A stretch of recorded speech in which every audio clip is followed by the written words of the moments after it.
Mesdames, Mesdemoiselles, Messieurs, bonjour. Merci d'être là. Merci de toujours nous suivre régulièrement dans votre espace de Bonjour d'Algérie, tous les matins de 8h à 9h30 et de 9h à 10h le week-end. Bien sûr, aujourd'hui, nous sommes donc le jeudi 25 avril. Nous aurons le plaisir d'être accompagnés par Haïda dans un tout petit moment. Elle nous parlera de l'anxiété chez l'enfant. Elle décortiquera ceci avec vous et avec nous, bien sûr, sur le plateau pour nous parler, bien sûr, des préparatifs peut-être de la fin donc, de ce dernier trimestre qui va accompagner les enfants. Nous parlerons également en sciences avec recherche aussi d'un groupe donc, de chercheurs qui travaillent sur la faune, la flore de notre Sahara et surtout cette 19e conférence qui aura lieu le 29 avril du côté de Tunis. En tout cas, une rencontre qui aura pour thème la conservation de la faune sauvage des zones arides en Afrique sahélo-saharienne. Donc, ça sera donc quelques jours qui seront consacrés à la recherche. Nous aurons le plaisir d'avoir des chercheurs sur notre plateau pour nous parler de leur centre d'intérêt dans ce domaine de recherche. Et puis, nous allons nous intéresser à la Casbah avec le représentant, le vice-président de la Fondation Casbah qui sera là pour nous parler, bien sûr, de l'urgence de la reconstruction de cette cité antique. Et nous allons également parler aussi recherche avec un autre colloque qui aura lieu du côté de l'Université de Bouzerrea, un colloque national multilinguisme et troubles orthophoniques. Eh bien, ça sera donc le 28 avril, dimanche prochain. Nous aurons à cet effet deux intervenants pour nous en parler en détail. On terminera l'émission en musique avec un tout nouveau clip de Wahid El Gouel, comme on le surnomme. Il viendra nous le présenter. Il sera notre invité en dernière émission, enfin vers la fin de l'émission. Voilà. C'est tout le programme qu'on a choisi. J'espère que vous allez rester attentifs jusqu'à la fin. Et tout de suite, on va vous laisser apprécier les nouvelles du temps avec Mina Abed. Avec Mobilis, suivez l'air du temps. Mobilis, partout, avec vous. Alors, on va continuer à nous enquérir des nouvelles du ciel. Hier, on a commencé avec Mina Abed, on va continuer. Je vais commencer à vous donner les nouvelles du ciel. C'est vrai qu'en matinée, il fait un petit peu frais. Et puis après, c'est l'explosion de la température. Il fait trop chaud. Il fait trop chaud. On ne sait plus comment s'habiller. C'est vrai. Alors, on vous écoute. Comment ça va, Mina? Ça va. Bonjour déjà, hein. Je ne vous ai pas dit bonjour. Hein. Aujourd'hui, c'est l'anniversaire de qui? De Mariam. Voilà, on lui souhaite un bon anniversaire, très bon anniversaire, tout plein de vœux et plein de belles choses, Inch'Allah. Plein de bonheur. Voilà, Inch'Allah. Parfait, on vous écoute. Merci beaucoup, mesdames, mesdemoiselles, messieurs, bonjour et très bon réveil. Eh bien, on notera un petit peu de brume en ce début de matinée sur les côtes de l'ouest et du centre, pardon, et de l'est. Et puis, on notera beaucoup de soleil tout au long de cette journée sur l'ensemble des régions nord. Mais à partir de la soirée, le ciel deviendra de plus en plus nuageux sur les régions de l'ouest. Sur la partie sud, le ciel restera voilé en journée vers l'extrême sud. Le Hogar et le Tassili dégagés sur le Nord Sahara, la Saoura, le Sahara central ou encore le Sahara oriental. Les températures de cet après-midi, eh bien, on notera sur la moitié nord 24 degrés à Alger, 26 à Guelma, 24 degrés à Sétif, 25 à Tizi Ouzou, 26 degrés à Tlemcen, 29 à El Roi, 33 degrés à Gardaya, 38 Hassim Saoud Ilizi, 32 degrés à Tanarasset et Janat et enfin 41 degrés, ce sera la maximale à Borj, Beji Mokhtar et Ngazam. On passe tout de suite à l'Europe pour aujourd'hui. Eh bien, le ciel sera partagé en deux, avec à l'ouest des nuages, de la pluie également, notamment à Paris, Bordeaux, Londres, Dublin, et puis à l'est beaucoup de soleil à Prague, Budapest, Bucarest, Varsovie. Côté Mercure, on notera 14 degrés à Londres ainsi qu'à Paris, 17 degrés à Bordeaux, 18 à Marseille, 21 degrés à Berne, 21 également à Rome, 27 à Prague, Budapest, 22 à Bucarest, Athènes et enfin 25 degrés à Varsovie. Place tout de suite à l'éphéméride et puis pour plus d'informations, le site de Météo Algérie reste à votre entière disposition, les 3 w.meteo.dz. Très bonne matinée et à tout à l'heure midi. Avec Mobilis, suivez l'air du temps. Mobilis, partout, avec vous. Voilà, c'est fait, c'est dit. Donc on aura bien sûr un beau temps encore aujourd'hui. Et puis on Tout à dit bon week-end. Merci. Et à la semaine prochaine, Inch'Allah. Voilà, on vous retrouvera bien sûr tout à l'heure midi et 19h pour d'autres bulletins météo. Et bien on va se quitter avec une belle chanson. On vous laisse repartir. Et puis on va la dédier à Mariam. Voilà. Mariam Akek pour son anniversaire. Gros bisous. Et puis on lui dédie bien sûr au nom de toute l'équipe du Bonjour d'Algérie. Voilà, c'est Hakim Salhi. Et puis on se retrouve juste après.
De retour sur le plateau, on l'accueille. Comme chaque jeudi matin, on a toujours plaisir à la retrouver. Aïda est là. Comment ça va, Aïda? Bonjour. Super bien, bonjour Amel. Bien, alors aujourd'hui, vous l'avez dit, nous allons parler d'anxiété.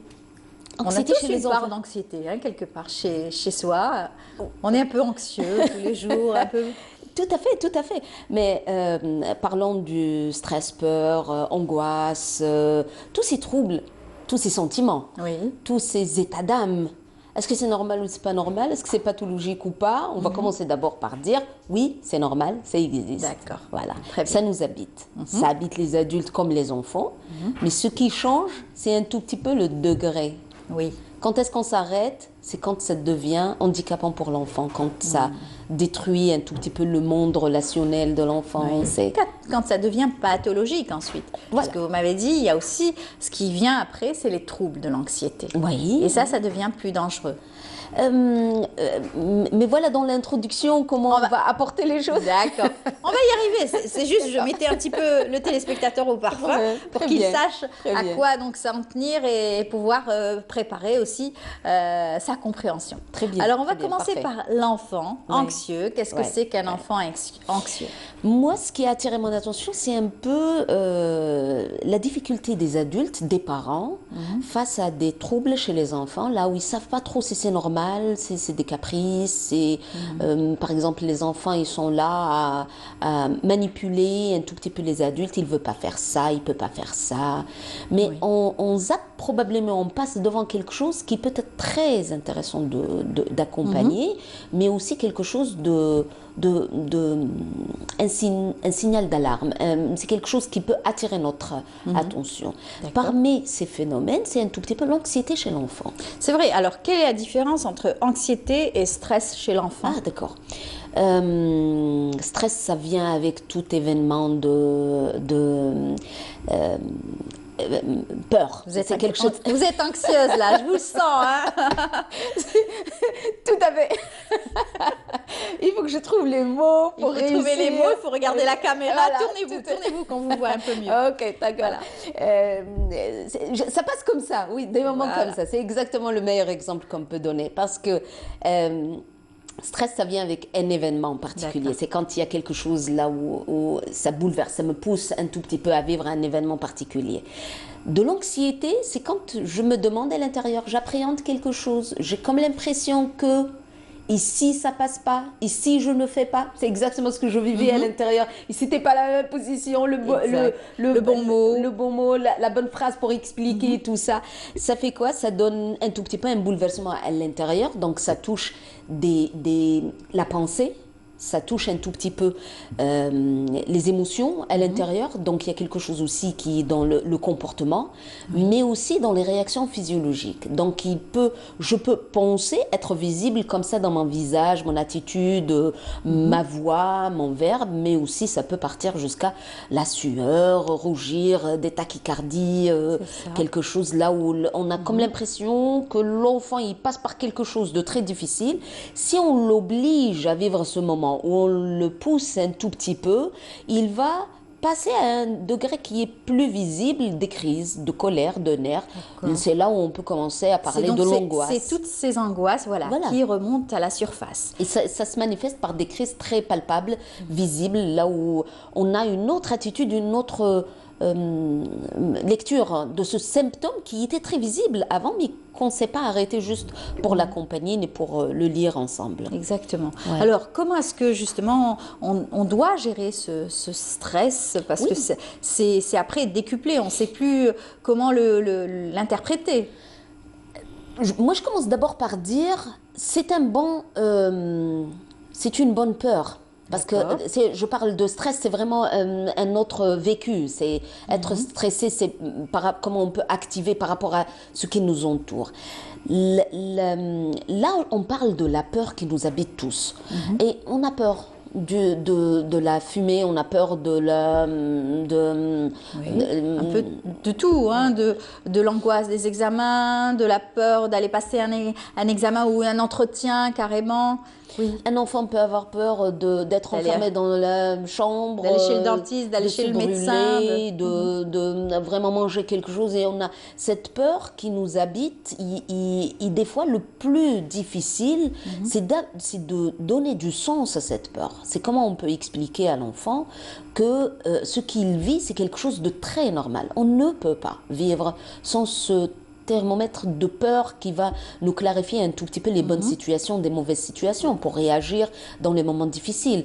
Et à partir de là, apprivoiser la peur qui est normale chez nous, mais aussi avancer vers un stade là où la peur peut prendre quand même une place très importante, plus importante qu'il en faut. Et souvent, les enfants, ils ont peur de répondre en classe, ils ont peur de décevoir les parents, ils ont peur, par exemple, de ne pas réussir à faire des exercices demandés, ils ont peur. Et ça se manifeste par des réactions qui peuvent être dans leur comportement, à travers l'évitement, je ne fais pas, je ne peux pas, et où c'est des inquiétudes. L'enfant, il s'isole dans sa pensée, il commence à se dire, et si je ne fais pas ça, maman va me punir. Et il y a des lectures, il y a des phrases comme ça où l'enfant se retrouve dans des situations difficiles. Et à partir de là, on se rapproche juste pour dire à ses parents, à ses professionnels, on ne peut pas travailler sans l'enfant. Et il ne faut pas attendre que la crise d'angoisse s'installe là et la phobie ou TOC ou on a souvent parlé de ces troubles dans l'anxiété. C'est les troubles de l'anxiété, vous me l'avez expliqué tout à l'heure. Donc après ça dépasse un certain seuil. Donc, tout à fait. Et c'est là où il faut s'inquiéter réellement. Oui, et ça devient plus visible parce que c'est des symptômes qui vont s'installer. Moi, je dirais que c'est un fonctionnement, c'est des enfants qui vont fonctionner. Parce que le plus important à retenir aujourd'hui, ce n'est pas d'éliminer cette anxiété. On ne peut pas effacer pour réécrire, redémarrer l'individu à nouveau, mais on va dire comment on peut gérer, c'est accompagner, c'est comment on peut maîtriser, essayer de lire ces comportements pour permettre à l'enfant de mieux gérer ses émotions. C'est des manifestations, donc des troubles du quotidien, c'est-à-dire que les enfants vont pouvoir aussi développer ce genre de TOC et de TIC, et après ça sera difficile de les enlever, de s'en défaire. Moi je dirais que c'est comme un seuil, c'est des niveaux, mais ça dépend le fonctionnement aussi de l'enfant. On va dire, si je simplifie un tout petit peu les choses, hein, on va dire il y a un enfant qui va jouer avec ses mains, où il sera crispé comme ça avec, dans les situations difficiles, on va dire des invités, des moments de séparation, un changement, examen, tout ça, il a comme un rituel qui s'installe avec les mains, il est là à bouger dans un sens ou à dégager cette énergie, il est là à ne pas parler ou à crier, à vivre quelque chose. On peut le retrouver par exemple dans les troubles de sommeil, c'est des enfants qui refusent de dormir. Ils ont peur des grincements. Il y a des enfants, pendant le sommeil, ils ont des grincements comme ça, des dents. Là, ils tirent sur la mâchoire et il y a comme un bruit comme ça, sans être conscient. C'est quelque chose aussi qui est dans le corps. Et l'enfant, tous ces signaux donnent un tout petit peu le vécu de l'enfant. Voilà. On a des enfants qui veulent se laver les mains sans arrêt. Et puis après, ça développe d'autres troubles, les TOC par exemple, et les tics. Oui, mais on va dire aussi la phobie. Mais ça nous mène vers des TOC ou des tics, des troubles obsessionnels compulsifs. Mais aussi, on a d'autres enfants qui déclenchent des phobies, des angoisses de séparation, on va dire aussi des taquis de panique. Dans le volet de troubles de l'anxiété, on peut retrouver plusieurs volets. Le plus important aujourd'hui, ce n'est pas simplement le symptôme, comment il s'installe chez l'enfant, mais de pouvoir aussi accompagner l'enfant dans la difficulté. Si elle respire mal, il est anxieux, on a le corps, je crois que j'ai donné le bon exemple comme ça.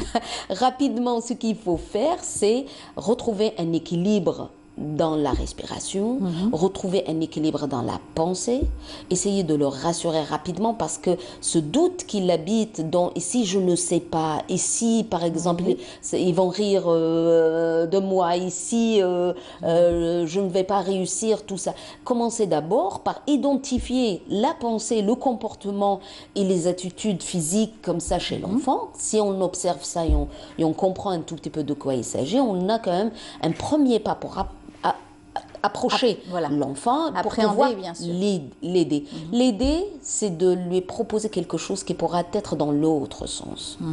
Par exemple, c'est la peur de la foule, il ne sait pas comment affronter, eh ben, on va commencer par faire des petits exercices comme ça, de masse, des amis, là où il va présenter quelque chose face à un miroir. Je vais le filmer, lui présenter cette vidéo pour qu'il puisse se voir dans les miroirs, être rassuré et s'accepter. Il redynamise un tout petit peu la confiance en soi. On va dire, s'il est comme ça coincé, inhibé, tout ça, le balancer dans tout ce qui peut être activité physique. Courir, être là, ça aussi, ça change la chimie du cerveau, ça dynamise un tout petit peu le corps, tous les hormones. Le corps activé, il va donner quand même un équilibre particulier, il va jouer sur tout ce qui est phénomène de relaxation. On en parle souvent. Oui, ces dernières années, c'est vrai, on parle beaucoup, de phénomènes de relaxation. Même à l'arrivée du baccalauréat, beaucoup d'associations se penchent sur ce thème-là et offrent aux étudiants, aux bacheliers, bien sûr, des séances de relaxation. Moi, il me semble les aider à respirer, à bien travailler, s'oxygéner beaucoup plus. Et ben, c'est pour ça qu'on va commencer à enseigner ça à nos enfants. Et on va commencer d'abord par leur expliquer, expirer, inspirer, qu'est-ce que ça veut dire, même si on joue, hein, qu'est-ce que ça te fait comme sentiment, dégager l'air, mais aussi tout ce qui peut être négatif de l'intérieur et de pouvoir respirer à nouveau, reprendre confiance. Il n'y a rien, il y a quelque chose. C'est un apprentissage pour pouvoir vraiment fixer une image de détente et de calme pour dire quel est l'endroit où tu te sens le mieux, comment tu peux envisager un espace là où tu es mieux. Ça, c'est un apprentissage. On choisit un moment, une image, on travaille pour le sentiment, corrigé par un sentiment positif, mais l'inviter aussi à retrouver ce sentiment qui est négatif, qui l'a empêché de passer l'examen. Un sentiment négatif qui l'a empêché de monter dans la voiture ou d'accompagner un collègue ou de manger en groupe.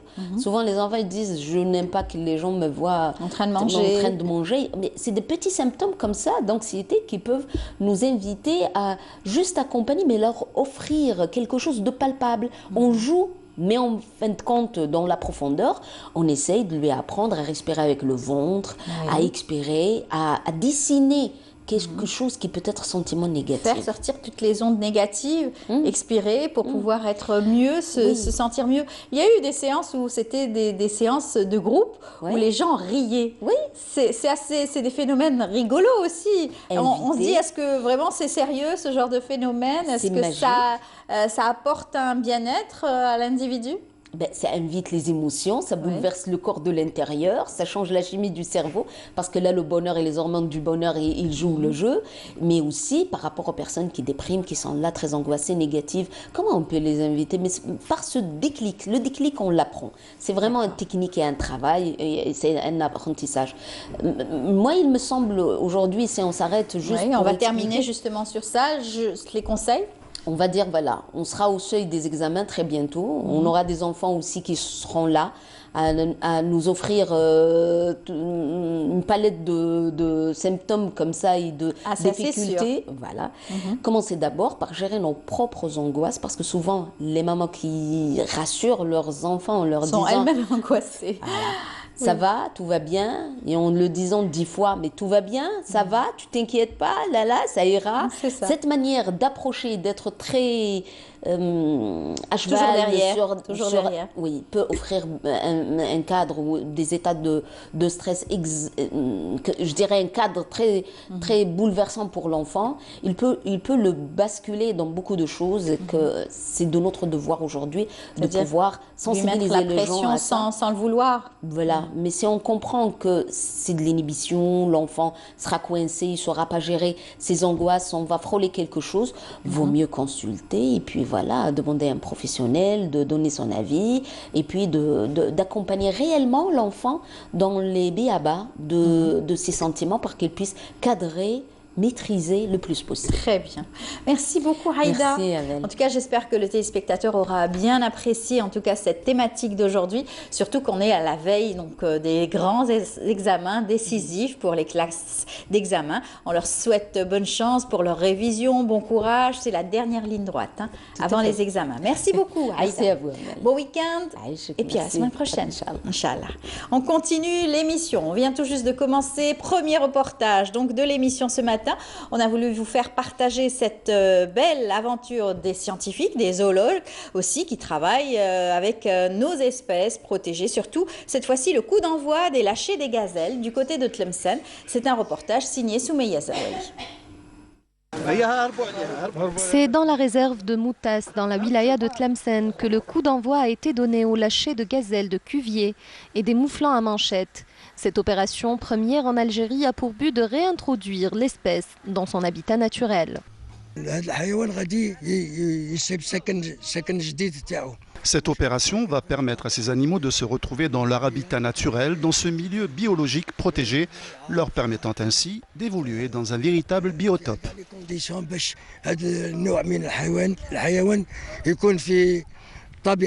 Les acteurs du secteur œuvrent à adopter une nouvelle stratégie dans le but de préserver les espèces en voie de disparition et de favoriser leur reproduction. Nous avons procédé aujourd'hui au lâcher de 8 gazelles de Cuvier sur les 43 dont nous disposons. Prochainement, nous allons refaire cette opération avec 4 autres gazelles au niveau de la réserve de chasse de Lamardo à Mascara et nous allons également procéder au lâcher de 15 mouflons à manchettes qui s'élèvent aujourd'hui au nombre de 160. La réserve de Tlemcen jouit d'atouts majeurs en termes de richesse écologique et dispose de toutes les qualifications pour être la pionnière en Algérie dans la protection de ces espèces et leur réintroduction dans leur habitat naturel. La Direction générale des forêts de Tlemcen, en collaboration avec la Fédération nationale de chasse, a créé des espèces chassables en plus du sanglier, telles que le cerdin, dont dispose la réserve de Moutas, et ce, au nombre dépassant les 150. Le but étant de créer des aires protégées consacrées à la chasse sur 2000 ou 3000 hectares.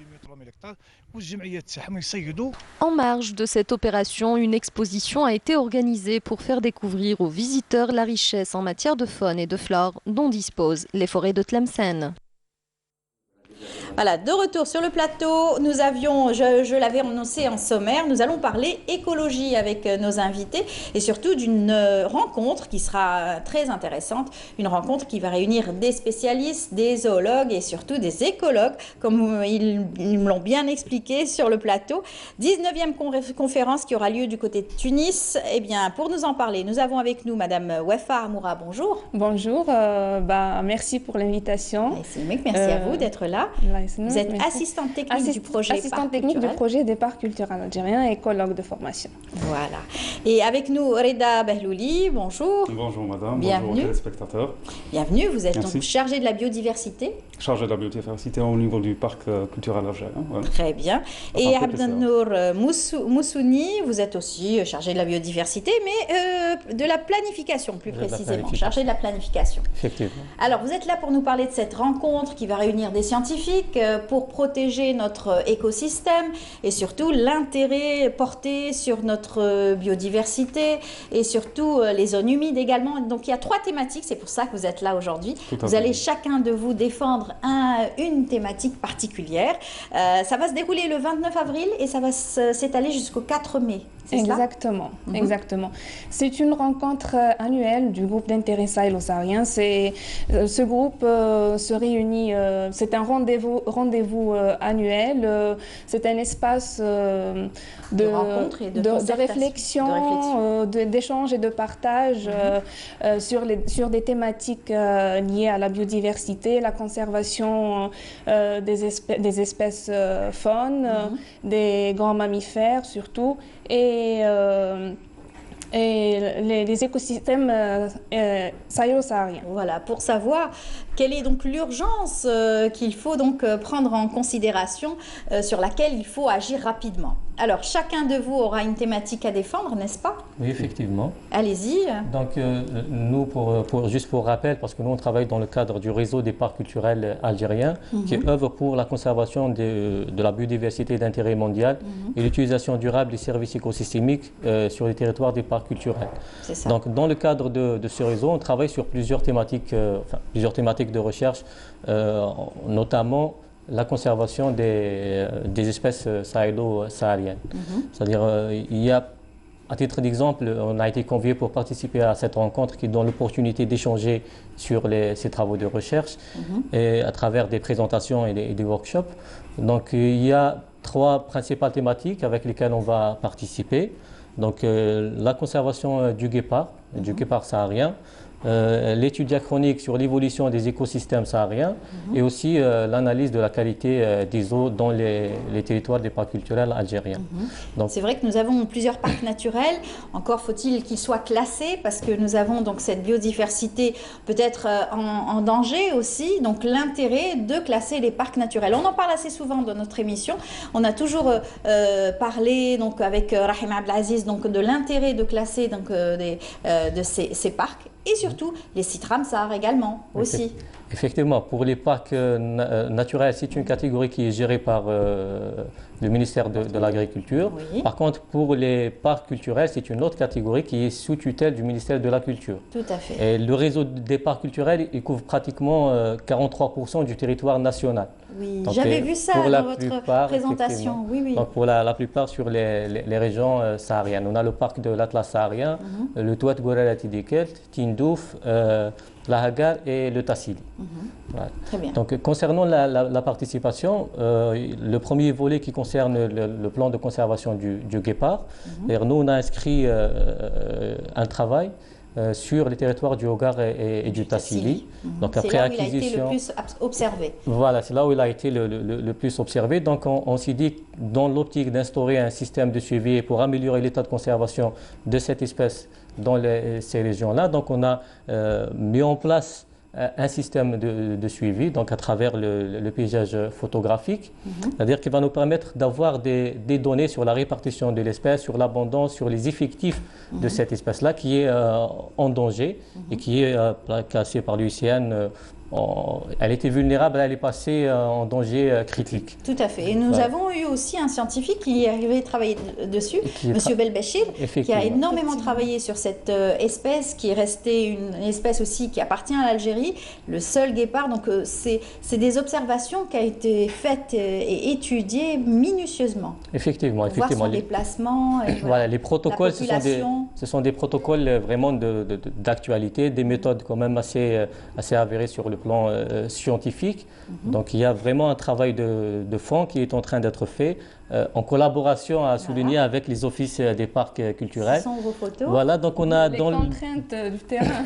Oui, les contraintes du terrain. Dans le cadre de cette expertise, donc on a eu à faire des missions de terrain sur pratiquement 40 jours dans le Hogar et 40 jours dans le Tassili, dans des conditions vraiment très difficiles, où vraiment l'aboutissement de ce travail n'aurait pas pu avoir lieu sans la coopération et sans la participation de la population locale et des offices des parcs culturels qu'on tient à remercier à l'occasion. Qui vous encadre aussi en quelque sorte. Effectivement. Vous avez aussi un matériel que le ministère de la Culture vous a aussi offert pour pouvoir il y a un matériel il y a un matériel qui est acquis par la direction du projet du réseau des parcs culturels. Donc on a acquis une 50aine de caméras trappe, donc qui peuvent être utilisées pour la suite parce qu'on est, il faut le dire, on est au début de nos travaux de recherche.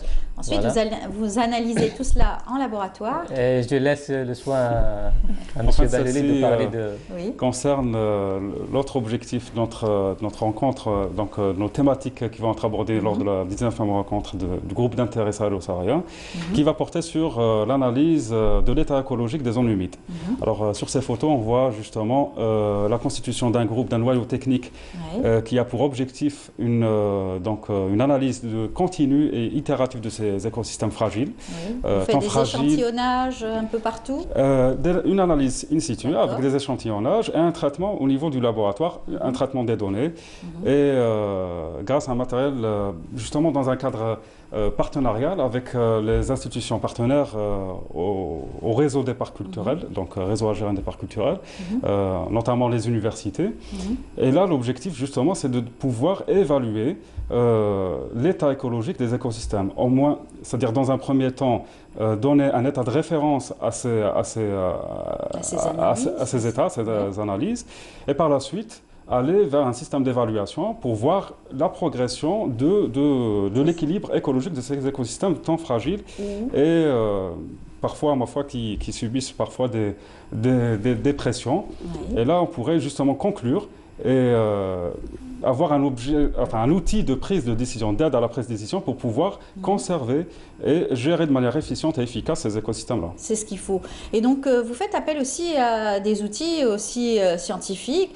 La modélisation, vous faites cela aujourd'hui ou pas? En fait, l'objectif, la méthodologie... Pour l'analyse des données. Pour l'analyse des données, la méthodologie prise, elle est une méthodologie qui est plus intégrée. Elle prend en considération la composante biotique de l'écosystème, mais aussi la composante abiotique. Il faut savoir que pour la composante abiotique, il y a toute une série de paramètres physico-chimiques. Je ne vais pas rentrer dans le détail, mais ça concerne le pH, tout ce qui est d'ordre physico-chimique donc, et sa corrélation avec les facteurs abiotiques qui sont l'observation des macro-invertébrés et celle des phytoplanctons. Tous ces composantes-là d'analyse vont nous permettre d'avoir une image d'ensemble de l'état écologique de ces écosystèmes. C'est très intéressant. Et toutes ces données que vous allez analyser, vous allez donc les partager avec les différents pays qui vont prendre part à cette rencontre. On va partager justement la méthodologie, les bonnes pratiques à adopter dans ce domaine et discuter justement des possibilités d'ajustement de ces systèmes à nos régions sahélo-sahariennes. Donc, il s'agit aussi donc, de présenter ce qu'a fait l'initiation du secteur de la culture en la matière, mais aussi de discuter, de partager et d'échanger les différentes bonnes pratiques qui existent dans la région. Et voilà.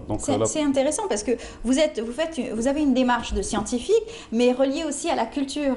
Exactement, parce que le principe des parcs culturels se base sur l'indissociabilité entre la culture et la nature.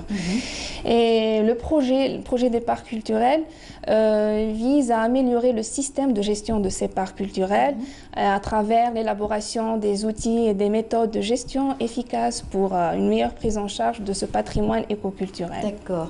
Et cela... Oui, donc le projet pour cela s'appuie sur des expertises et sur des études, parce que si on veut conserver, on doit d'abord connaître l'état de nos ressources naturelles et surtout les principales menaces qui pèsent sur ces ressources. Bien sûr, les étudiants travaillent sur certaines zones qui les intéressent pour pouvoir aussi avoir des données et avoir aussi des études bien précises. Alors ça aide aussi des chercheurs tout comme vous de travailler sur des thèses d'étudiants aussi, pour connaître certaines régions et compléter en fait vos recherches. Oui, exactement. Vous, en tant qu'ancien étudiant de l'INA, c'est ce qu'on faisait en fait. Oui, effectivement, parce que c'est un travail collaboratif. Parce que pas uniquement si on cite l'université à titre d'exemple, donc il y a des aspects qui pourront être complétés par des travaux de recherche, des encadrements de thèse et ainsi de suite, mais aussi avec les autres secteurs aussi, parce qu'il y a d'autres secteurs qui interviennent sur les mêmes thématiques de conservation. Donc c'est quelque part, on travaille sur des plateformes pour mutualiser tous les efforts en matière de conservation. Ça permet de rentabiliser davantage les efforts de l'État, du gouvernement. Parce qu'il faut toujours le rappeler, même notre participation à ce groupe, donc elle vise principalement à mettre en exergue tous les efforts consentis par le ministère de la Culture dans le cadre de ce projet, à travers le réseau des parcs, tous les efforts consentis pour améliorer justement l'état de conservation du patrimoine, disons du patrimoine éco-culturel. Et le préserver pour les générations futures. Alors, vous faites un travail énorme, colossal, et vous allez donc le présenter. C'est la première fois pour vous, votre participation à cette rencontre? Pour moi, c'est ma deuxième participation. J'ai déjà participé en 2015. Vous allez nous parler de cela d'ailleurs. Et pour vous? Oui, le projet, hein, c'est-à-dire en tant qu'institution, donc on a l'habitude de participer à chaque événement. Parce que pour rester un peu dans la continuité et parce qu'il y a des échanges, c'est évolutif. Donc on participe annuellement à ces rencontres. Ça a commencé déjà depuis 2001, vous me disiez. Donc, et chaque année, c'est un pays qui reçoit donc, ces chercheurs et qui analyse les données et qui, bien sûr, va permettre un échange de savoir. Aussi. Des travaux qui concernent la région sahélo-saharienne. C'est une rencontre qui rassemble les personnes qui s'intéressent, qui traitent justement des questions de conservation et de valorisation du patrimoine naturel. Vous, puisque c'est la deuxième fois que vous participez, quel a été donc l'impact de votre participation précédente? D'abord, ça m'a permis de m'imprégner des autres expériences qui se font en matière de conservation de la faune sauvage et aussi de donner de la visibilité aux efforts et toutes les réalisations du projet à travers, bien sûr, les études réalisées. Très intéressant. En plus, c'est une façon aussi de vulgariser en même temps ce que c'est qu'un parc naturel, expliquer ce que c'est qu'un parc culturel. J'y arrive. J'y arrive. Et surtout, comprendre un peu mieux les enjeux qui vous ont poussé à travailler sur ces parcs et cette recherche, n'est-ce pas? Tout à fait, oui. En fait, l'un des caractéristiques d'un parc culturel, justement, c'est cette indissociabilité dont parlait mon collègue, cette indissociabilité entre le patrimoine naturel et culturel. L'un des deux composantes influent, c'est-à-dire que le culturel alimente, j'allais dire, influe sur la composante naturelle. La composante naturelle alimente celle du patrimoine culturel. Donc il y a une indissociabilité qu'il faudrait absolument conserver, protéger et mettre en valeur aussi. Vous nous avez ramené des photos magnifiques. Alors on va peut-être les commenter ensemble. Allez-y, puisque vous êtes les auteurs de ces photos, n'est-ce pas? Effectivement, donc c'est des espèces qui ont été prises par paysage photographique dans le Hogar et le Tassili. Donc on a la gazelle d'Orcas. Donc on a pu avoir quand même constitué une première base de données sur la grande faune au niveau de ces deux parcs. Et puis aussi, il y a tous les aspects en lien aux écosystèmes aussi, parce qu'il y a quand même une diversité écosystémique, floristique et faunistique qu'il faut préserver à tout prix. Donc, là, c'est une zone humide, je pense, la zone d'Ihrir. Le fameux guépard saharien. Vous connaissez la population, le nombre de populations? Alors, combien d'individus? Pour la sous-espèce saharienne du guépard saharien, donc Afrique du Nord et Afrique de l'Ouest, donc on estime à peu près les effectifs à 250 individus. Et on dit que la plus grande population, elle est sur les territoires du Hogar et du Tassili. Observable la nuit en général. Il est très craintif. C'est-à-dire les conditions. C'est une espèce solitaire. Voilà, tout à fait. C'est une espèce qui se trouve, c'est une espèce parapluie qui se trouve au sommet de la chaîne trophique. Donc l'existence de cette espèce au niveau de nos territoires Tassili, Lahagar, c'est un indicateur d'un bon équilibre de l'écosystème. Ça indique l'existence de toutes les espèces du niveau inférieur de la chaîne trophique. C'est un prédateur aussi. Voilà. Il a besoin, pour sa survie, d'autres espèces qui devraient peupler ces régions, en fait. C'est cela. Voilà, ces espèces proies. Voilà, c'est un peu le jargon des scientifiques qui utilisent. Les espèces proies et aussi même en matière d'habitat aussi. Parce qu'il y a l'autre volet peut-être qu'on n'a pas soulevé, c'est l'évolution, l'étude diachronique de l'évolution des principaux écosystèmes. Je vais intervenir sur ça. Dans le cadre du projet des parcs culturels, on a lancé une étude sur l'évolution des principaux écosystèmes des deux parcs de Lahagar et du Tassili. Cette étude vise à quantifier l'évolution des principaux écosystèmes, bien sûr assistée par la télédétection, et aussi voir l'impact de la pression anthropique sur ces écosystèmes, tout en identifiant les facteurs de changement. Alors cette étude a été réalisée par une équipe d'experts pluridisciplinaires et ça a permis parmi les résultats qui ressortent de cette étude, c'est qu'il y a une tendance à la progression il y a une tendance à la production du couvert végétal. Malgré les conditions xériques, les conditions difficiles de la région, il y a quand même une amélioration du couvert végétal, une progression du couvert végétal. L'aridité aussi du milieu. Hein. Oui, du milieu. Et puis, le couvert végétal couvre par contre 4% du territoire, de la surface des deux parcs de l'Ahgar et du Tassili. Ça reste quand même un indice de fragilité de ces milieux. Voilà. Et ce qui sauve un petit peu, c'est cette pluviométrie qui quelquefois est dangereuse parce qu'elle est concentrée dans une certaine période et ça provoque aussi des crues et voilà, malheureusement des dangers hein, pour les populations. Oui. Pour la population surtout. Oui, pour la population, tout à fait. Mais pour revenir à ce qu'a dit ma collègue au sujet du couvert végétal, ces précipitations-là, en fait, ces espèces-là sont adaptées à ces facteurs écologiques. Oui. Donc, cette adaptation fait tout l'intérêt de conserver ces espèces qui ont évolué dans un climat d'aridité et un climat xérique, pour reprendre le terme technique. Mais il reste justement cette valeur qui est dans le patrimoine génétique, qui leur a permis de s'adapter à ce climat-là. Donc il faudrait... parce que l'ensemble, j'allais dire que la majorité les 3/3 du couvert végétal est concentré au niveau des zones humides, donc que ce soit des lidouèdes, au niveau des galtas et d'autres formations humides. L'intérêt de protéger un écosystème va retentir sur l'ensemble de la chaîne, j'allais dire, de l'ensemble des composants de l'écosystème.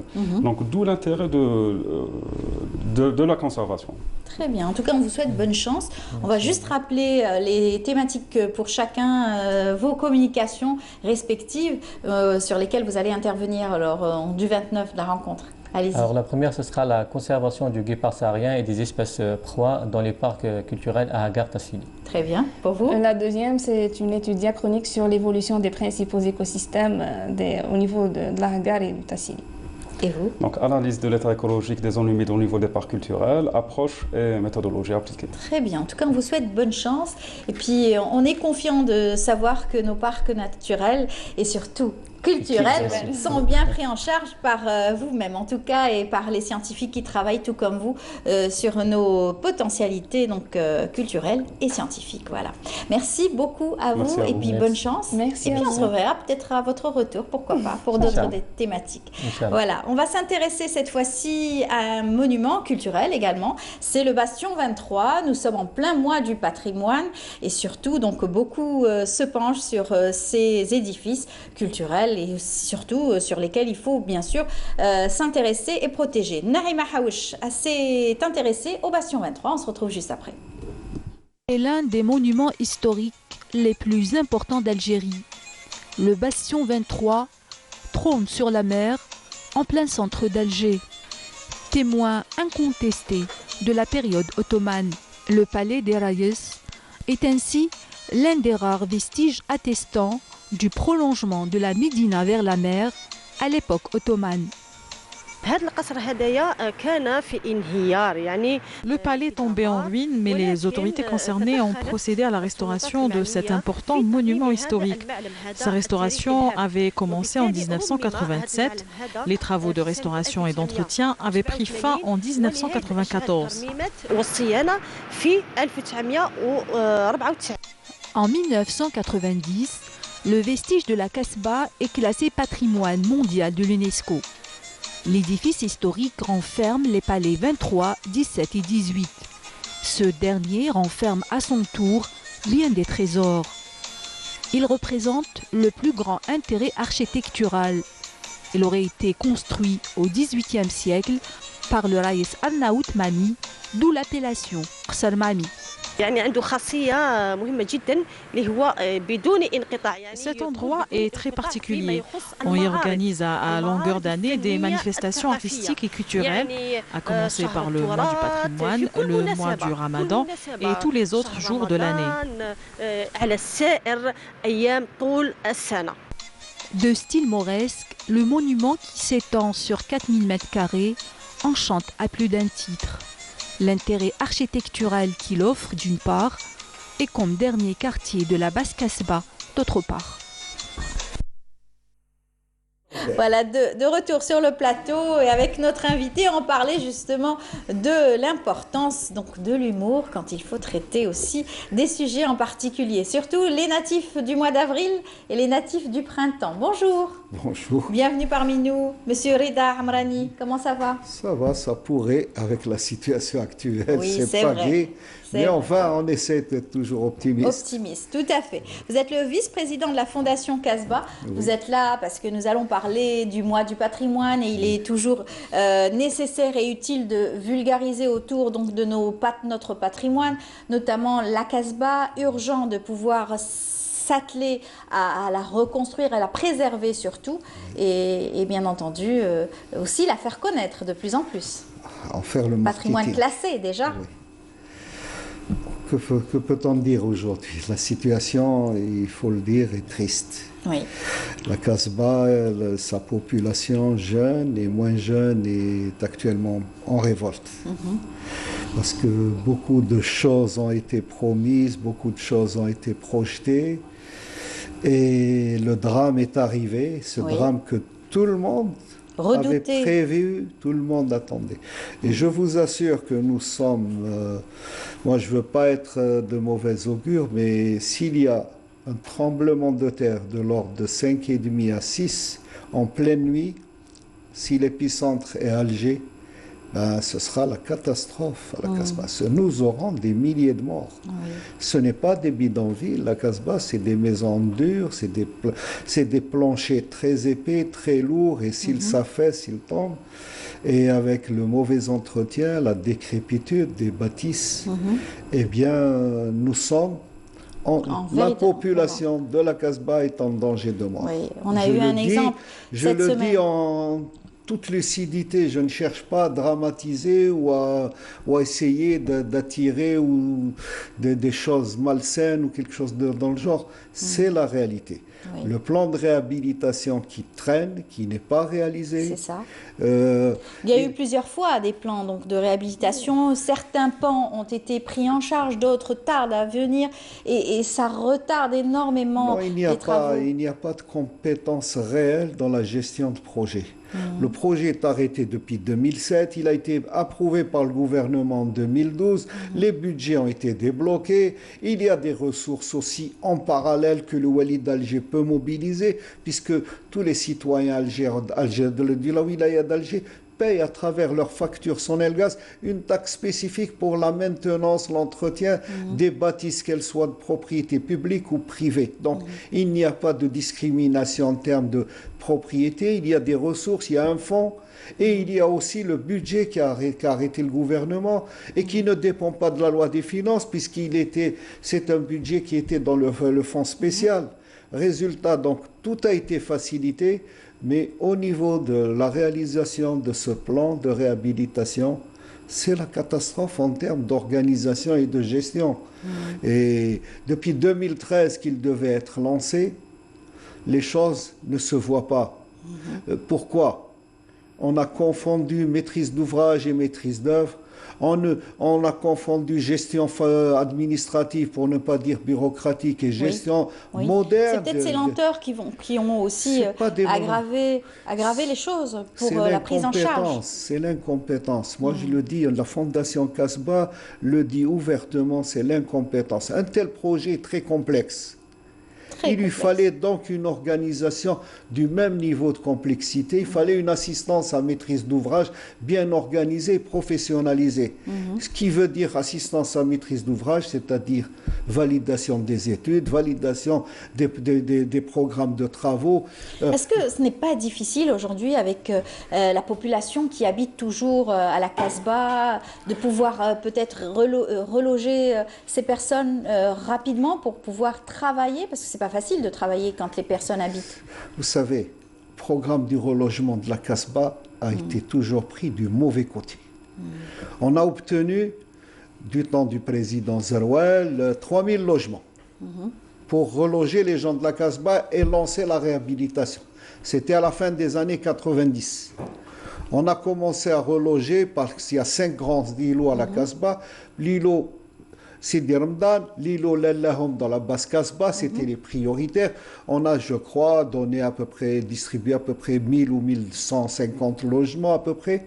Et un nouveau wali est venu, c'était Nourani.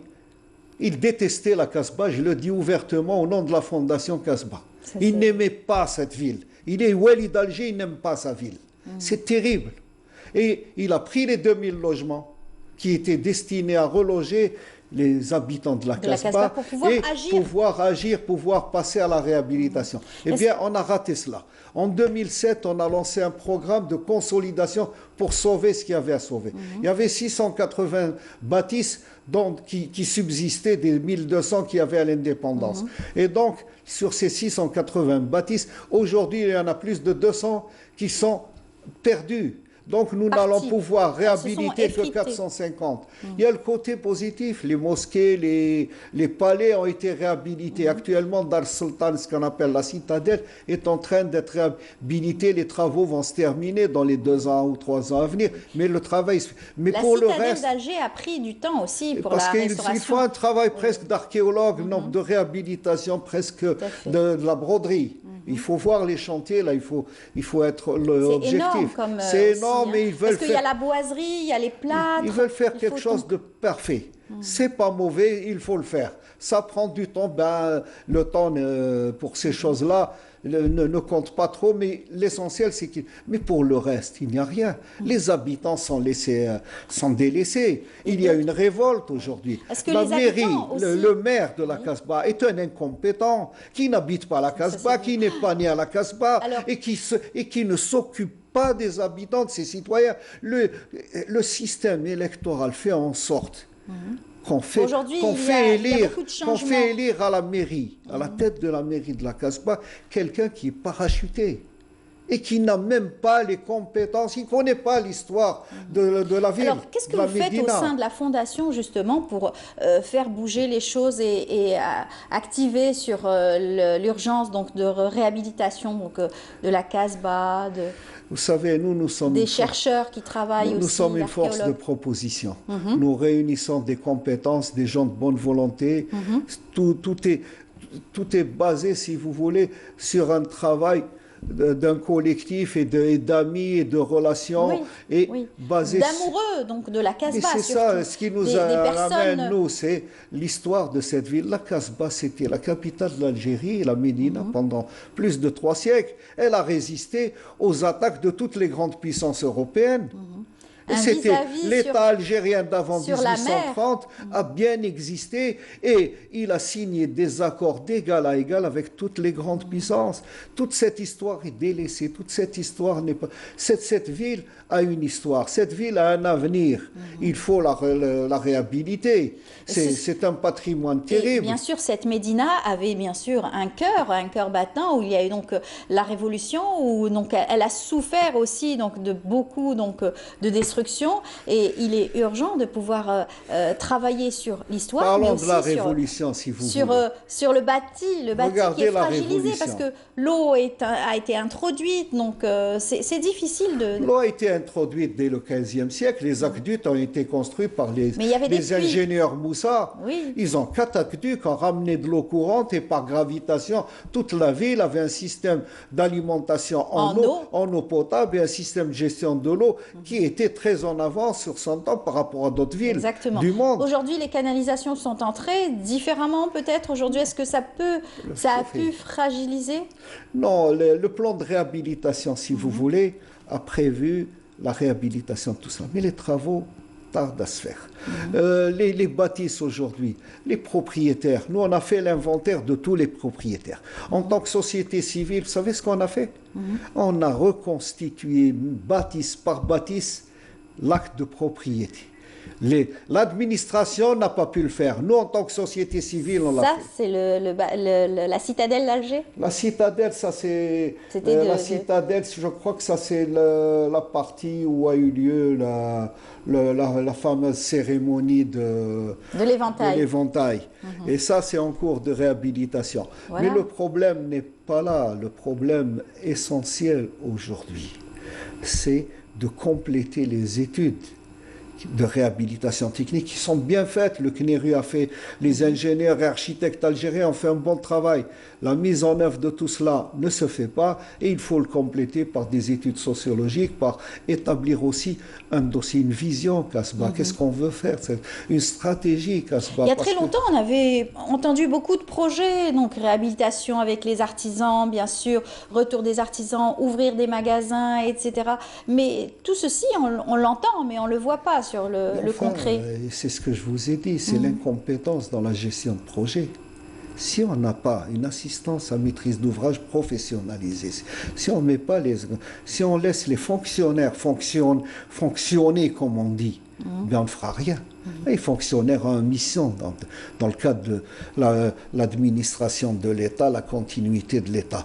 Mais un projet aussi complexe que la réhabilitation de la Kasbah demande des compétences professionnelles et surtout l'organisation de cette... Aujourd'hui, le plan de réhabilitation ne concerne pas seulement les 45 hectares de la Médina ancienne. Il concerne tout ce qui est autour, c'est-à-dire 105 hectares. Et vous avez 400 bâtisses coloniales qui sont en décrépitude et qui menacent ruine. Celle qui est tombée, elle est là. Allez visiter, envoyez un journaliste visiter la bâtisse du 11 rue Boutin, c'est la rue Tamgulit. Vous voyez, la wilaya, qu'est-ce qu'elle a fait pour l'inauguration de Kchawa, la réhabilitation de la mosquée Kchawa. Ils ont chaulé, ils ont peint les bâtisses de l'extérieur et à l'intérieur, c'est des trucs de danger de mort. Les 5 morts que nous avons eus malheureusement, il y a d'autres drames juste à côté dans cette même rue qui vont suivre. Est-ce que depuis justement il y a eu donc une prise de conscience réelle, urgente, donc à faire reloger donc ces personnes? Que vouliez-vous que nous disions? Nous, les citoyens de la Kasbah, dans leur grande majorité, disent « relogez-nous, rahlouna ». Il y a aussi des familles qui veulent rester, qui sont propriétaires, qui entretiennent bien leur maison, qui gèrent... Il y a eu des particuliers qui ont très bien rénové leur petite... Ils sont malheureusement une minorité. Mais ils sont là, ils sont présents, ils font des choses et ils luttent 24 heures sur 24 en termes d'hygiène et d'entretien. Il n'y a pas seulement l'entretien, il y a l'hygiène. Parce que imaginez que avec la décrépitude de la gestion administrative de la Médina, l'incompétence des différents maires qui se sont succédés, 15 à 20% des ordures ménagères quotidiennes ne sont pas ramassées. Vous imaginez les accumulations qui se font. Malgré la bonne volonté des agents donc, de nettoyage. Oui, mais imaginez qu'en 62, il y avait 130 baudets qui ramassaient les ordures. Aujourd'hui, il n'y en a plus que 30.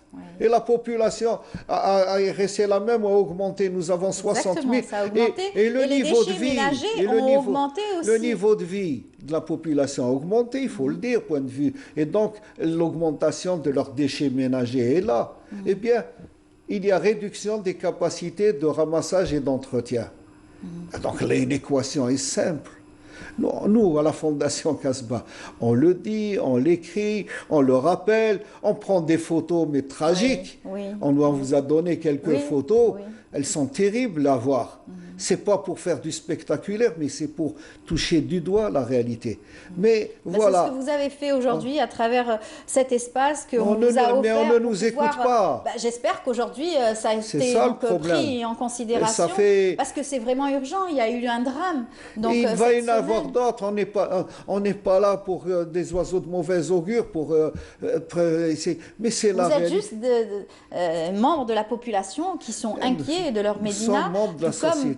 Tous les citoyens algériens jaloux de leur belle Médina, surtout inscrits au patrimoine mondial, c'est aussi pour toutes les générations futures. C'est nous qui avons fait. Vous savez, c'est la Fondation Kasbah qui a commencé déjà par inscrire au patrimoine national en 91 la Médina. Elle n'était pas inscrite au patrimoine culturel national. Et c'est nous qui avons fait le dossier d'inscription au patrimoine mondial. C'est l'un de nos membres, Omar Hachi, qui a dirigé la délégation à Santa Fe, aux États-Unis, pour la réunion de l'UNESCO qui a obtenu, si vous voulez, le classement. De la Kasbah, et ce classement, de très nombreuses villes à travers le monde essaient de l'obtenir. Il n'est pas, c'est pas une breloque qu'on offre à n'importe qui. Et surtout que ça pourrait être même déclassé quand on sait qu'aujourd'hui les classements sont fragiles si jamais l'entretien n'y est pas. Mais pourquoi nous l'avons fait? Si pour obliger nos gouvernants à l'époque de s'occuper de ce patrimoine national. Exactement. On ne l'a pas fait pour le plaisir de le faire seulement. Aujourd'hui, nous sommes en plein mois du patrimoine.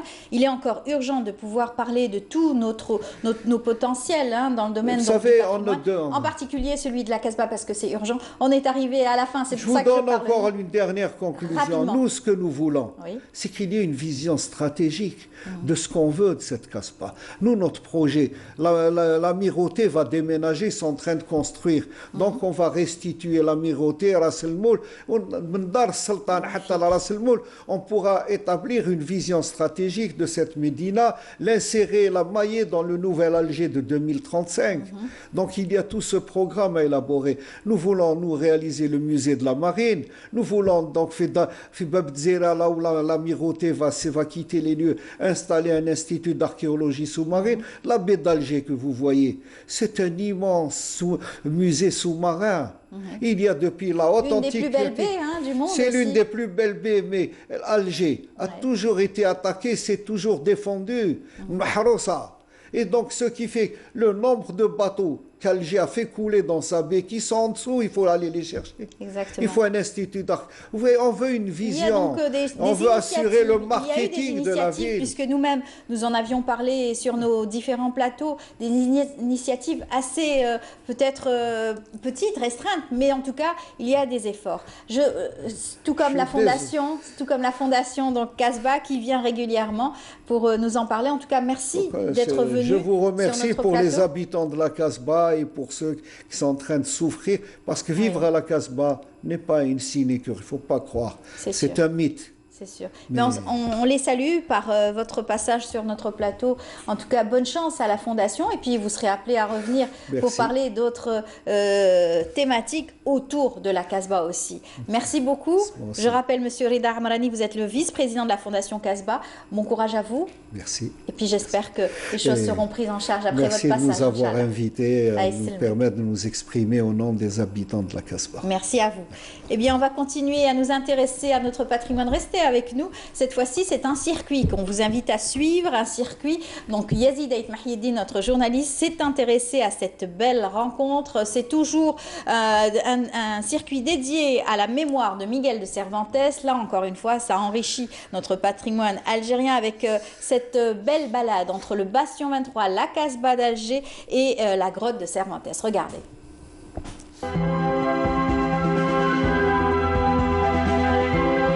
Après un passage par les sites historiques de la Casbah d'Alger, les passionnés du circuit Miguel de Cervantes, un circuit qui est devenu une tradition, se sont rendus au Palais des Raïs, un joyau architectural et une fenêtre sur l'histoire maritime de l'Algérie. Le décor est planté ici au cœur de la grotte de Cervantes, située au quartier d'El Hamma. Pour nous, c'est un privilège de pouvoir célébrer cette journée en Algérie parce que, comme vous l'avez dit, Miguel de Cervantes a des racines très importantes en Algérie. Il a été prisonnier des Turcs en Algérie pendant plusieurs années. Et il a commencé à écrire ici son livre plus important, qui est le Don Quichotte de la Manche. Je voudrais aussi ajouter, si vous ne le savez pas, que la seule ville non espagnole qui est citée dans l'œuvre de Cervantes est Alger. C'est au cœur de cette grotte historique que l'écrivain Miguel de Cervantes, traduit dans plus de 140 langues, a élu domicile, son lieu d'inspiration, pour offrir à l'humanité l'éternel Don Quichotte de la Mancha. Vous savez, quand Cervantes a été prisonnier ici entre 1575 et 1581, Alger était une des plus grandes métropoles de la Méditerranée. Elle était vraiment, comme disait Fernand Braudel, une des grandes capitales du monde méditerranéen. Je suis venu passer la nuit dans cette grotte qui est derrière moi, là, ici, la grotte de Cervantes. parlé de ça. Oui. J'ai vu ça sur le journal. Ouais. Voilà, quelqu'un qui a essayé de vivre l'expérience et la vie de Cervantes dans la grotte. Alors ce que j'ai ressenti, c'est que d'abord passer une nuit ici, je comprends d'abord l'endroit, le lieu qui a été choisi, et c'est un lieu qui a été choisi d'une manière stratégique. Parce qu'il ne faut pas oublier que Cervantes, en dehors de ses capacités littéraires, un homme de plume, mais c'était aussi un soldat. Et il avait choisi cet endroit d'une manière presque militaire. C'est un lieu où on peut surveiller tout sans être vu. Miguel de Cervantes, l'hidalgo espagnol, a vécu plus de 5 ans ici sur le hauteurs d'El Hamma. Aujourd'hui, il a été honoré par tous les passionnés de la langue espagnole. Que ninguno llegaba al caballero del Febo. 4 días se le pasaron en imaginar qué nombre le pondrían. ¿De dónde? Como queda dicho. Des passages de Don Quichotte de la Mancha ont été déclamés en signe de reconnaissance à ce grand écrivain de l'humanité.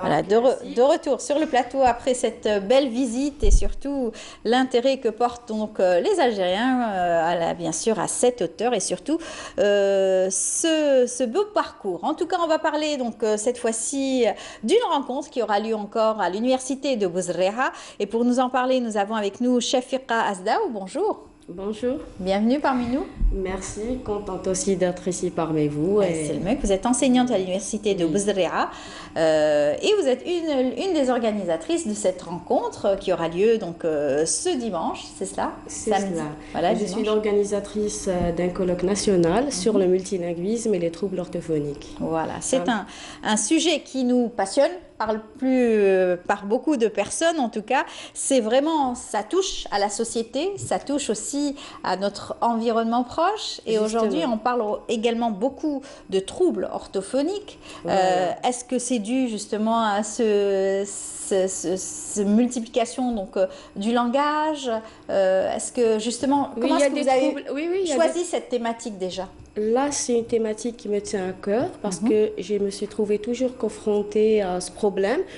En étant déjà avant praticienne, orthophoniste, et j'ai travaillé un petit peu dans plusieurs secteurs de l'handicap mental, de l'handicap auditif, et en même temps avec plusieurs aussi problèmes orthophoniques comme le bégaiement et tout. Voilà, j'ai travaillé beaucoup plus bien sûr avec les enfants qu'avec les adultes parce que forcément quand on est orthophoniste, on peut pas, il faut se spécialiser, on se retrouve spécialisé dans certains troubles et on peut pas tout faire à la fois. Oui. Voilà, c'est pourquoi c'est une thématique qui me tient. Vous êtes intéressée au langage en général. Voilà, je m'intéresse justement le sujet qui intéresse l'orthophonie, donc c'est les troubles du langage. Et comme on est dans une société qui est justement multilingue, des fois, c'est vrai que ça a des avantages, parce que quand même, c'est une richesse culturelle, mais il y a aussi le multilinguisme ou le bilinguisme, des fois, il est incriminé dans justement l'apparition de ces troubles ou dans l'évolution de ces troubles. Justement, pourquoi? Parce que le multilinguisme n'est pas clair. Où le bilinguisme, comment il se présente, n'est pas clair. N'est pas clair, pas seulement ici en Algérie, mais même théoriquement, on trouve que c'est des définitions très complexes parce que ça dépend de la situation du bilinguisme ou du multilinguisme. Dans notre cas, dans la société algérienne, c'est vrai que nous avons donc plusieurs langues. Nous avons donc l'arabe, la langue aussi officielle à l'école enseignée, la langue aussi quelquefois maternelle, donc quand on parle, la mazir. Oui, quand on parle de multilinguisme, on parle de plusieurs systèmes qui existent dans la même zone. Par exemple, on a dans la même zone et aussi le fait, par rapport à la personne, le fait de maîtriser où il a des aptitudes justement à utiliser plusieurs langues.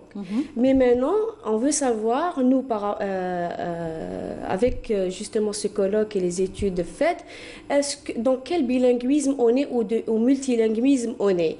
Parce qu'il y a une différence quand c'est un multilinguisme ou un bilinguisme parfait, c'est-à-dire parler les 2 langues ou les 3 langues parfaitement comme un monologue, il parle la langue qu'il connaît. Voilà.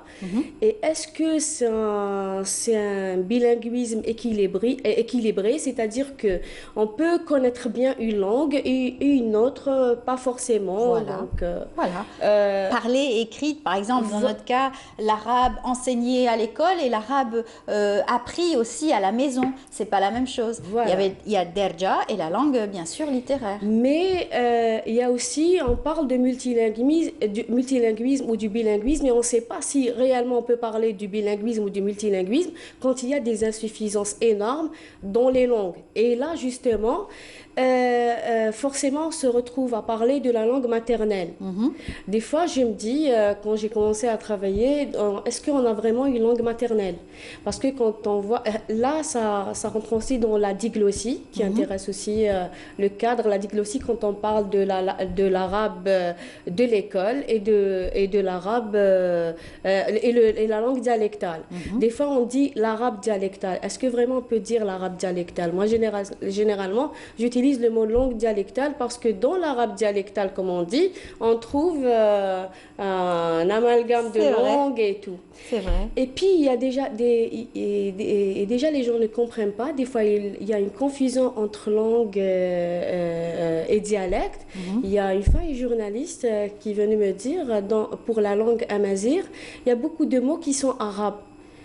Je lui dis, je ne sais pas si vous voulez arabiser la langue amazigh, donc elle n'existe pas, donc on ne peut pas parler de la langue amazigh. Ou si c'est une langue, c'est tout à fait normal qu'on peut retrouver comme il y a le contact entre les langues, parce que comme ça véhicule une culture, quand il y a quelque chose qui n'existe pas on l'introduit. Voilà, on l'introduit. Comme... Il y a des introductions dans la langue, dans toutes les langues, il y a eu des introductions. C'est ce qu'on trouve dans les autres langues. C'est ça. C'est comme par exemple pour la langue française, il y a eu des introductions de mots de différentes régions, notamment l'arabe aussi, l'introduction de beaucoup de termes arabe dans la langue française. Voilà. Et pour l'intérêt, justement, pour l'objectif du colloque, justement, on veut trouver des solutions où on va prendre des indications pour plus tard. Par exemple, sur le plan de l'évaluation du langage de l'enfant dans un cadre bilingue. Parce qu'un enfant peut se retrouver dans un milieu bilingue, mais lui, on ne peut pas dire qu'il est bilingue ou pas. C'est-à-dire, il peut avoir une maman. C'est assez complexe, parce que quelquefois, on trouve tout à fait naturellement des enfants, on dit, ce sont donc de véritables éponges, ils sont capables d'apprendre différentes langues. Voilà, on peut trouver par exemple des préférences. Par exemple, un enfant qui préfère une langue par rapport à une autre. Par exemple, si ses parents parlent de langues différentes, c'est pas pareil. Et il peut avoir une préférence à une langue par rapport à une autre. Et puis, il y a le bilinguisme lorsqu'il est précoce. Et lorsqu'il est tardif, c'est-à-dire on peut être exposé à une langue pendant les 3 premières années. Après, on apprend une autre langue. Comme par exemple chez nous, si on parle français à la maison, ou on parle, ça existe, ou on parle kabyle par exemple, ou bien on va dire tamazigh parce qu'il y a plusieurs dialectes. Donc on se retrouve à parler arabe après à l'école. Et puis tout ça, si on n'a pas une bonne base par rapport à la langue maternelle, donc on pourra pas transposer la deuxième langue par rapport à la première. On aura des difficultés dans la première et dans la deuxième. D'ailleurs, ce qui m'a étonnée, je ne sais plus maintenant si j'ai bien lu, parce que ça fait longtemps que j'ai lu dans un guide du maître, un guide du maître des années, je pense, 80. Les années fin 70-80, il y avait l'objectif d'enseigner la langue pour l'enfant à l'école, c'était de corriger la langue des parents et de la famille. Là, c'est à ce moment-là que j'ai commencé à m'intéresser justement à cette thématique déjà. C'est-à-dire détruire toute l'effort qu'avaient fait donc les parents en enseignant la langue maternelle. Et justement jusqu'à maintenant, non, pourquoi? Parce que quand on parle de la langue maternelle, on va parler du dialecte. Bon, on va pas politiser les choses, et c'est pour ça justement qu'il n'y a pas beaucoup d'études par rapport à ça. C'est un peu son aspect politique linguistique et culturelle qui fait que les gens n'ont pas beaucoup travaillé sur cette thématique. Alors, quand, par exemple, un enfant, il parle le dialecte à la maison, ben, le dialecte, c'est une langue qui est restée dévalorisée après l'indépendance. Donc, on a dit l'oura al-arabiya, l'oura al-rasmiya, et l'oura al-arabiya, c'est la langue al-fusha. Mais la langue du peuple a été toujours marginalisée. Même dans les médias et tout, ça fait pas très longtemps où on a commencé à se libérer un petit peu, à utiliser justement des termes. Cette langue, elle a perdu beaucoup. Et comme il y a un manque, on va parler par exemple dans une autre langue pour compléter les mots qu'on n'a pas et des fois on trouve des phrases, on ne sait plus est-ce que c'est dans la langue dialectale ou dans la langue standard. Donc c'est un peu ce problème-là que les enfants maintenant ont à l'école. Nos enfants, il y a beaucoup d'enfants qui ne comprennent pas, ils sont intelligents normalement et tout, mais ils ne comprennent pas les données. Oui. Certains mots qui ne sont pas familiers, ils ne leur sont pas familiers parce qu'ils ne l'ont pas appris, écouté peut-être à la maison ou carrément voilà, par exemple, avec les enfants, d'autres enfants. Un enfant, pour pouvoir arriver à dire des phrases, il doit quand même connaître au moins 200 à 250 mots. Alors imaginez, moi j'ai fait une petite recherche, j'ai donné à des enfants de 5 ans et des enfants de 5 ans un imagier justement, et ben j'ai trouvé que justement l'enfant parle voilà, par son lexique, il est un pourcentage de français, un pourcentage d'arabe classique, un pourcentage de dialecte, mais il ne peut pas nous donner, par exemple, 2 mots pour. Il y a des enfants qui confondent entre, par exemple, un mot de français et un mot d'arabe. Quand je lui dis donne-moi le mot en arabe, il dit oui, mais c'est en arabe. Il me dit par exemple Lyon, il me dit c'est en arabe. C'est vrai qu'on a vu des enfants, mais heureusement qu'après ça se corrige avec l'école pour certains, pour d'autres. C'est pourquoi vous avez fait appel à ce colloque et cette recherche. Ça peut engendrer des troubles donc de l'orthophonie et surtout du langage. Voilà. Eh bien, on est arrivé déjà à la fin. On va dire que vous serez donc à Bouzreha le 28 avril à partir de 9h du matin. Et donc, beaucoup de spécialistes vont prendre la parole aussi et donner des communications autour, bien sûr, de cette problématique donc du trouble de langage et bien sûr de la linguistique ici en Algérie. Je vous remercie d'être venu. Merci à vous. Voilà, et puis on fera appel à vous pour d'autres explications concernant bien sûr le langage et les troubles du langage, puisqu'il va y avoir plusieurs définitions autour de cela. Inch'Allah. Merci. Inch'Allah. Au revoir. Merci pour toutes ces explications. Restez avec nous. On va suivre ensemble un clip vidéo. On se retrouve juste après avec notre dernier invité.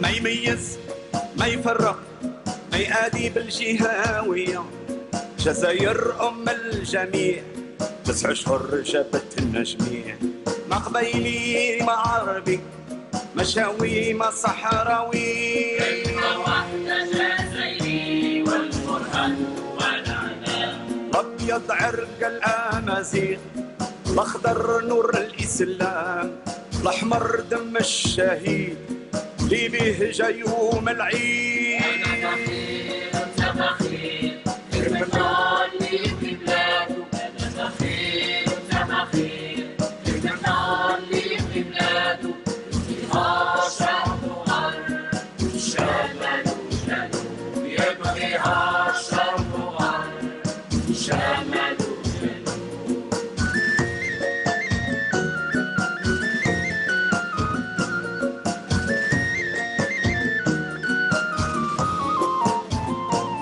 راسي نساء سيد السياد يغور طاعالي دوني العز القبايل لالا فاطمة السمر أهل العلم وابنو باديس العالم الجليل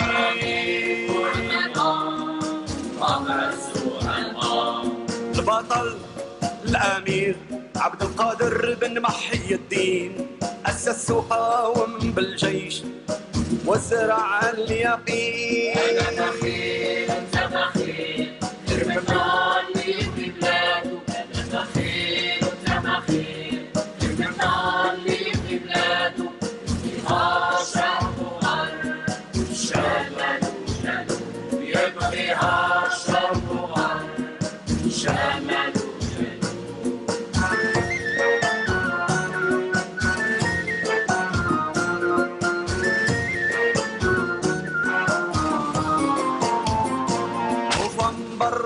وخمسين جاب ثورة التحرير ودياف وعمير وش الزعيم بن بولعيد القدير عفان وكريم بالقاسم خطوا بتدبير كبير الحاسب يموتوش يموتوا ما يموتوش بن مهدي خبير سياسي عجيب دهش بجار والعدو عمرو وصرا أنا بخيل أنت بخيل المثال في بلاده أنا بخيل أنت بخيل المثال في بلاده فيها شرق وغرب. Voilà, de retour sur le plateau, on a pu voir pratiquement l'intégralité de ce clip vidéo de Wahid El Gouel. Bonjour. Bonjour Amel. Bienvenue parmi nous. Merci pour l'invitation. Merci. Ça vous fait quoi de voir votre produit comme ça à la télé? Eh ben, ça m'encourage à travailler plus et à ne pas regretter d'avoir travaillé. Ouais, exactement. Et en tout cas, vous avez toujours été parmi nous quand il s'agissait donc de montrer vos produits. Surtout, vous travaillez sur l'intérêt, surtout toujours dans des messages que vous donnez au peuple aussi. Oui, c'est-à-dire que moi j'aime le théâtre. Je ne peux pas faire le théâtre parce qu'il y a beaucoup de textes à apprendre. Moi, je n'apprends pas. Je n'ai pas le temps. Je suis musicien, auteur, compositeur, interprète. Je suis directeur en décor artistique. J'ai fait presque beaucoup de films internationaux dans les décors. Et puis, j'ai assemblé la musique avec le théâtre par des opérettes, des fresques et des comédies musicales. Venu, voilà, oui. Donc à plusieurs reprises nous présenter des petites opérettes, des comédies musicales. À chaque fois, donc il y a eu Batata ou le Machiyet. C'était pour les prix justement, donc sur le marché, la hausse des prix. Batata ou le Machiyet, c'est la préoccupation majeure du citoyen algérien qui chaque matin doit aller au marché. Et il va faire ses courses. Il va faire ses courses et il va avoir beaucoup de surprises. Moi, j'ai employé le batata parce que c'est batata mania, c'est un phénomène. Les Algériens, c'est les plus grands consommateurs au monde de batata. Et quand on va au marché, hier on l'a acheté 3000, et on pourra le lendemain la trouver à 150 dinars. Ouais. C'est ça, c'est incroyable. Vous avez touché à d'autres thématiques, toujours d'actualité et qui vous touchent en particulier. C'est le haraga aussi. Oui, ces jeunes qui, au péril de leur vie, se lancent comme ça dans Il y avait aussi un phénomène, il y avait un phénomène de harga qui, pendant plusieurs années, après il s'est calmé et après il avait repris. Et j'étais obligé de faire quelque chose. Et on a fait un court-métrage de 7 minutes, suivi d'une comédie musicale qui s'appelait Yakluk el-Hout. Oui, voilà. Exactement. Ça incite les jeunes à travailler et à réussir en Algérie. Voilà. Et donc, cette fois-ci, vous vous êtes intéressé à aussi l'amour de la patrie. Cette fois-ci, c'est donc la fraternité entre le peuple algérien, la cohésion entre les différentes aussi régions d'Algérie. Il est fort aussi de pouvoir en parler. C'est ce que vous avez voulu aussi relater à travers ce clip. Oui, c'est-à-dire que surtout en cette période on peut dire fragile, il était urgent de faire quelque chose. Oui, et c'est pour l'unification du peuple algérien. C'est-à-dire on peut être divisé par des mains qui viennent de l'extérieur. Là, c'est le moment de s'aimer, de s'unir et faire réussir l'Algérie. Voilà. Alors vous avez composé, vous avez travaillé sur cette thématique, vous en avez sorti un clip vidéo, une chanson aussi. Vous avez travaillé avec des jeunes, alors beaucoup aussi travaillent avec une belle collaboration. Hein. Moi, j'ai créé Al-Madrasa. C'est pas Al-Madrasa, c'est Al-Madrasa. C'est des jeunes comédiens amateurs avec qui j'ai travaillé ma première comédie musicale. Et moi, je croyais qu'on allait finir, on allait se séparer, mais je n'ai pas pu me séparer de ces jeunes. Ouais, ils sont toujours à l'écoute, ils vous écoutent. Oui, ils écoutent, c'est mes élèves, c'est mes frères, c'est mes soeurs. Je les remercie beaucoup parce qu'ils ont souffert avec moi. C'est pas facile de travailler avec moi parce que je sais pas, moi, j'aime la perfection. Et on travaille comme ça, bénévolement, ils ont appris avec moi le décor, ils ont appris le costume, ils ont appris beaucoup de choses. Et vraiment, c'est merveilleux. C'est l'enseignement aussi que vous leur donnez à travers votre expérience, à travers votre travail. Vous êtes du côté d'Oran, dans l'Oranie. Vous avez aussi étudié le décor, bien sûr, la musique. Oui, la musique, le décor. J'ai grandi avec la musique. Et je suis ici d'une école qui s'appelle le Rewan, c'est la chanson engagée. Et après, j'ai créé mon style. Je pouvais pas, j'étais toujours contre c'est-à-dire la copie. Voilà, copie de taqlid. J'ai travaillé ma musique qui est purement algérienne, qui n'est ni oranaise, ni algéroise. Et vous vous êtes fait appeler donc le Gouel. Le Gouel, c'est le troubadour. Oui. C'est un mode théâtral aussi qui sillonnait toute l'Algérie. En fait, c'était une attitude aujourd'hui pour faire connaître et élever la voix et faire connaître ses états d'âme. Le Gouel, il a existé depuis les temps, dans les souks, dans les places publiques. C'était lui le théâtre. Il n'y avait pas de théâtre avant, c'était le troubadour. Et dans qui sillonnait les villes pour obtenir aussi un petit peu d'argent. Voilà, pour gagner sa vie. Gagner sa vie. Et là aussi, on a notre nouveau produit, c'est celui-ci. Voilà, c'est la chanson du peuple qui est sur le web. Et peut-être qu'on la passera chez vous, Inch'Allah. Inch'Allah. C'est la chanson du peuple, Minin Jak Hada Khouya. Voilà. Ah, c'est vraiment d'actualité. C'est une très belle chanson qui, Voilà, on va voir. En fait, toute la troupe, vous pouvez nous la citer, tous ces jeunes. Oui. C'est eux qui font tout. Hein. C'est Hicham Kouha, c'est Mekika Yahya, c'est Fedwa Grazib, c'est Shrifa Bonnour. C'est Amin Houssini, il y a beaucoup. Hein. Voilà, je les remercie tous. Parfait. En tout cas, merci. On est arrivé déjà à la fin de l'émission. C'est moi qui vous remercie. J'espère qu'après ce travail, vous allez encore continuer et revenir nous voir avec de nouveaux produits. Avec plaisir, Inch'Allah. Donc, je rappelle Wahed El Gouel avec ce tout dernier clip consacré au pays, le Bled, que vous avez intitulé Le Bled. On va peut-être se quitter avec cette sonorité. Merci beaucoup. C'est moi qui vous remercie. Bon retour à Oran. Merci beaucoup. Et à bientôt. Merci beaucoup. Voilà, on est arrivé à la fin de l'émission. J'espère que vous avez apprécié en tout cas ce passage avec nous et avec tous nos invités et les thématiques choisies. Bonne journée à vous tous. Merci à toute l'équipe. On se donne rendez-vous demain 9h avec Mahrez Rabia. Au revoir.